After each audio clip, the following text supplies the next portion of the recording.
Round 6 of the candidates tournament in Berlin produced some great chess. Again, it was a fantastic round full of fighting chess.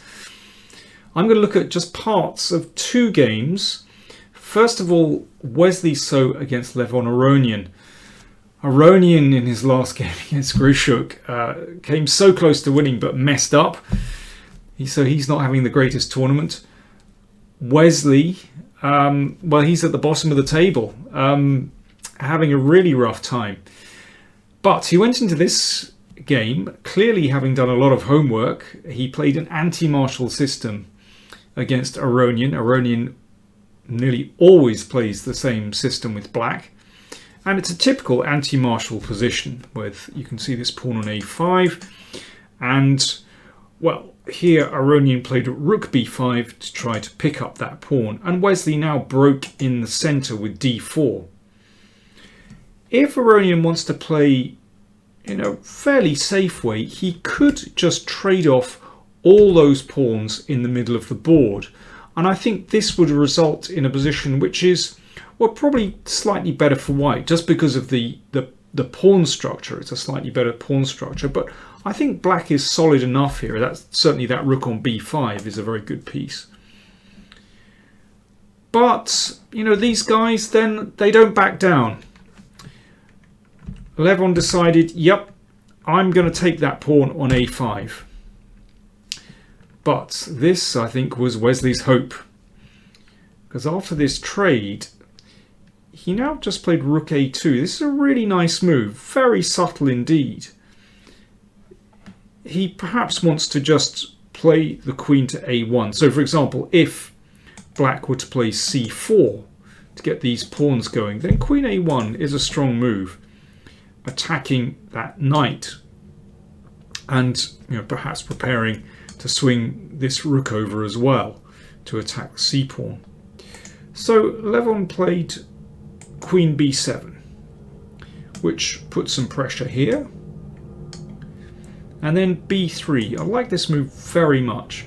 So this basically prevents this c-pawn from rolling forward and perhaps allows the rook to get back into the game. And if, well, if knight takes, then we can take this off.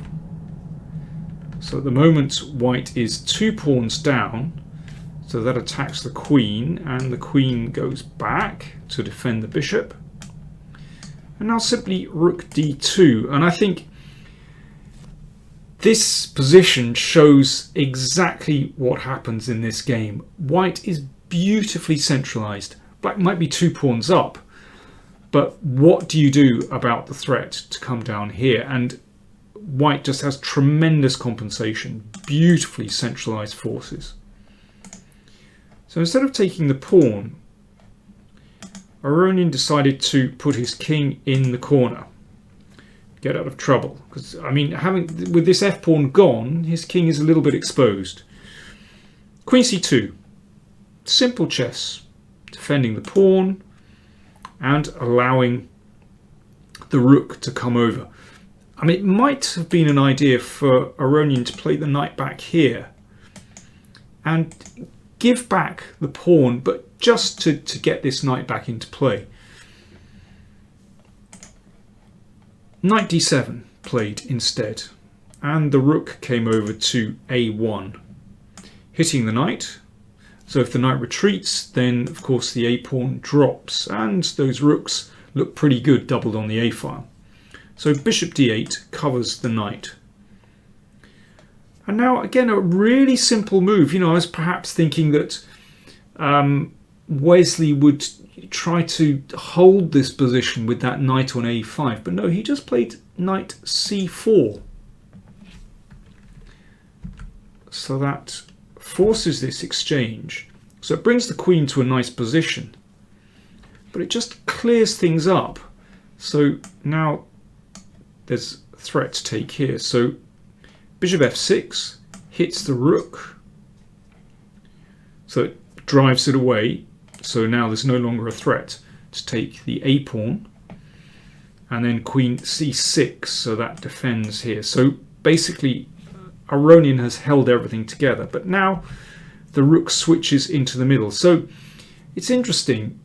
Wesley started this operation on the A file, but now he switched back into the middle. It was like this diversionary tactics. The knight is hit, and also white wants to play rook d6 to take that e-pawn. Therefore, knight b6 hitting the queen, and the queen goes back. And now the idea to play rook d6, so the queen just drops. If c4, this is interesting. Of course, we would like to play c4 as black to get this queenside majority going. But e5 is a tremendously strong move. So if bishop takes pawn, then here are problems on the back rank. Again, it's all about centralization, and knight g5, and this is an absolute killer. Knight h7, and you can see something very nasty is happening here. And if after e5 the bishop goes back to e7, then knight d4 wins material. So after queen c2, queen c7 played, and this move e5 anyway. So if bishop takes, we have knight g5, this very strong move, threatening mate on h7, and then knight e6 wins material. So therefore bishop e7, the bishop goes back. And this is very, very clever move. You know, at the moment all these squares on the d file covered, so the rooks can't break through. But there's another idea. We have knight d4, exploiting the pin, hitting the rook and hitting the pawn here. Very powerful move. Aronian plays rook c8. In fact, you know, he didn't panic here. White could take the exchange, but it's obvious here that black has compensation. I mean, this knight is about to come to d5 and then c4. And once, I mean, this is still playable for white. In fact, the best thing to do is just to sack back straight away. But this position is extremely double-edged. White has chances on the king side in the middle, but obviously black has this queenside pawn majority. So instead of taking here, Wesley played knight e6, took the pawn instead. So actually it's a very practical decision, because he's leaving this rook on b5. Queen takes, and then, well, my computer suggests rook d6 as the best move. I mean, that's such an inhuman move. I'm not even going to bother looking at it. Wesley played a very practical move, knight f4. And just look at this rook on b5 and the knight on b6 also out of play. It reminds me so much of this game, Carlsen against Aronian from St. Louis in 2013, where Aronian also had this rook stuck on b5 for a long time in the game. It's incredible how history repeats itself. And here, rook f8. So basically, what has Wesley got for this pawn? Well, he's got beautiful pieces. He's got wonderfully well-coordinated pieces and beautifully centralized. And for black, you know, his forces are split. This is the problem. When rooks are split, that's unhealthy. And here, well, this is a beautiful move. Rook e2. It's so simple and yet so powerful. I think what I love about Wesley's play in this game is that he never panics. He just realizes that even with these simple moves, he has tremendous compensation, and you know, the practical difficulties for black are enormous here. For example, well, I mean, obviously there's going to be some kind of discovered attack here. So the queen needs to move. Well, okay, what happens if you try to dive into an endgame? Well, in this case, black is going to suffer on the back rank. Again, it's to do with the fact that this rook is nowhere near where it needs to be on the back rank. So attacking the bishop drops, and then rook e8. And there is no decent defense here to the attack on the 8th rank. And, well, here, this is going to win this piece and should be winning. Okay, what else? Queen b8. Also possible. Then the knight comes in, hitting the rook. Bishop f4 hits the queen. Queen here, and then knight c7 wins the hapless rook. It's just, yeah, a terrible position. Well, yeah. Well, the point is, if the rook moves here, then of course rook takes bishop. Therefore, in this position, Levon played queen c3. But again, absolutely ice cool from Wesley. Just duck the exchange. And black just has enormous difficulties here. So, okay, what happens if we take the bishop away from the rook? Bishop f6, let's say. Then, well, let me show you this variation. It's very funny. Knight e6, because white just has this incredible initiative. Knight g5, threatening a mate on h7 with the queen. So this gets taken. Bishop takes. And now black is absolutely helpless because these pieces simply cannot contribute to the defense on the king side. White's major pieces are miles away, but actually black can't stop them entering into the position. So for example, after c4, bishop d8 is a beautiful move, a killer move, threatening rook here, mate, and there is no defense. I mean, the queen is also miles away here. So for example, king here, we give a check, the king moves up, and queen e4, and mate follows shortly. So white has just played queen b1, and now queen came back to f6. And again, a really cool move, bishop c1, just making way for the rook here. So rook e6, a move like this is coming, maybe knight e6. So for example, queen f7, preempting rook e6. Then knight e6. There are some beautiful variations here. Let me just show you this. So rook g8, that's to defend g7. And queen a1, so targeting the pawn, and that will win this rook.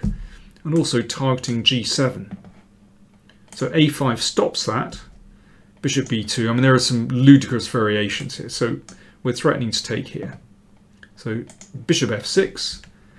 And after this, if black heads for the endgame, then that wins the rook, a whole rook, a rook for absolutely nothing. And just let me show you this other variation as well. If pawn takes bishop, incredibly simple move. And now we give up the rook. Of course, there are other defenses, but okay, this is the sweetest one. And now after knight here, there is no decent defense to queen g7, because after queen f7, queen d8. And so black has to give up the queen, and there is no chance of counterplay because queen c6 once again wins this rook. So I just wanted to show you that. In one variation, you win with the rook with the knight. In another, you win the rook with the queen. It's quite extraordinary. So here we go. White has just played the bishop back to c1. c4 played. This was taken. Knight takes. So Aronian desperately trying to bring his pieces back into the game. But it's too little and too late. Rook e6. Well, basic idea is that after, let's say, queen h4, queen e4 is winning a piece. We've got a simple double attack, and so that happens in quite a few positions. And if queen f5, we can trade and take the rook, take the bishop on e7. That wins. So after rook e6, Aronian played queen g5, but that, of course, loses the queen to a simple discovered attack. Now, Aronian fought on even after this, and this won a piece. So after this, that really was the end. Aronian fought on. He fought very, very hard, but obviously your queen against a rook, inevitably that is going to be the end. So Wesley fights back. There we are. He's off the bottom of the tournament table. And let me show you a crunch encounter, or just the end of it, between Aronian and Mamedyarov and Vladimir Kramnik. Kramnik once again played way too optimistically. He could have repeated the position and made a draw, but instead played on, and his position just got worse. He was outplayed in an endgame. And at this point, it's clear that Mamedyarov has a winning position. You can see he's broken through on the king side. This g-pawn is very close to the queening square, and after rook h7, things were desperate. So exchanging, clearly the pawn goes through. So rook g3 behind the pawn. But then rook h5, very simple. We're going to put the rook in between, and then the pawn goes home. Kramnik found one last amazing trick. Just watch this. So rook g5, all very simple, and g7. Actually, Mamedyarov had calculated this very carefully and could see what Kramnik was planning, and he'd already worked out there was a defense. So here's Kramnik's trick. He allowed Mamedyarov to make a queen, took the bishop. The king stepped up. Looks like the king is just escaping, and that's it. White is a queen up. But now came rook c5, threatening bishop c2, checkmate. Incredible. And of course, if the king goes back, then, well, you repeat the position. Rook c3 check. Well, Mamedyarov had it under control. He played rook g2. But if white were to play an obvious check, queen d8, then actually this loses after king c4. And now there are two mates that you have to contend with, either bishop c6 or bishop c2. And in this position, white is completely lost.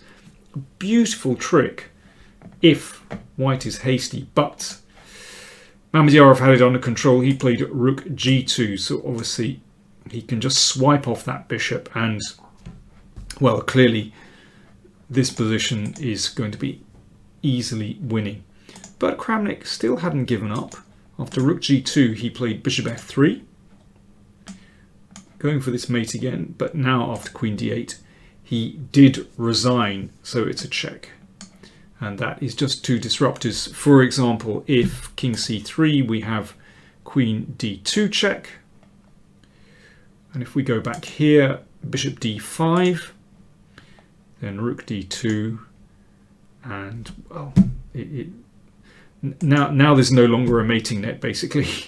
You know, you can play anything here. Queen d6 will do the job. Anything wins here. So queen d8, that was the final move of the game. So that win means that Aronian and Mamedyarov joins Fabiano Caruana in the lead on 4 points. Caruana drew against Grishuk today. An interesting game, but at a certain moment, Caruana just decided to put the brakes on and made a draw. And Ding Liren drew against Sergei Karyakin. So there we go.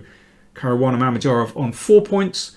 Kramnik, Ding and Grishuk on 3. Aronian and So on 2.5, and Karyakin on 2. So those are the scores after 6 rounds.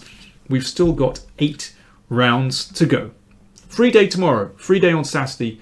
Round 7 on Sunday.